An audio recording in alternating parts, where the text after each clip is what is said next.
সুনাম বইছে ব্রাজিলের শিবিরে, হেক্সা জয়ের স্বপ্ন দেখছে সেলেসাওরা। নতুন কোচ কার্লো আনচেলত্তির হাত ধরে বদলে যাচ্ছে ব্রাজিল। নিজের প্রথম দুই ম্যাচেই ফিরিয়েছেন ক্যাসেমিরো ও রিচার্লিসনকে। সাবেক কোচ দরিবালের বাতিলের খাতায় পড়ে যাচ্ছিল ম্যানচেস্টার ইউনাইটেডের এই তারকা। তবে রত্ন চিনতে ভুল করেননি কার্লো আনচেলত্তি।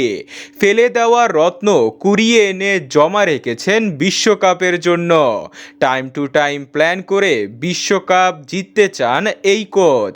বিশ্বকাপ বাছাই পর্ব থেকে বিশ্বকাপ পর্যন্ত মাঝ মাঠের দায়িত্ব দিয়েছেন ক্যাসেমিরোকে।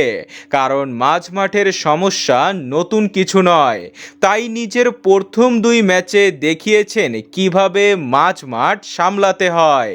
তবে আনচেলত্তি এসব একা করতে পারবেন না। তার এসব পরিকল্পনা বাস্তবায়ন করতে হলে চান বিশ্বকাপ জয়ী ব্রাজিলের কিংবদন্তি কাকাকে। দলের আবহাওয়া, পরিবেশ ও ভারসাম্য বজায় রাখতে কাকার সাহায্য চান আনচেলত্তি। অবশ্য সাবেক নাম্বার 10 চান নিজের গুরু কার্লো আনচেলত্তির সাথে কাজ করতে। অবদান রাখতে চান হেক্সা মিশনে। দল পরিচালনার জন্য একজন যোগ্য নেতার প্রয়োজন।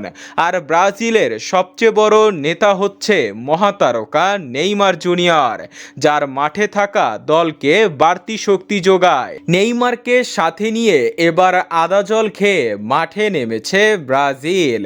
দাপটের সাথে ছুটে বেড়াবে তরুণ ফুটবলাররা। হেক্সা পূরণ করবে ব্রাজিল।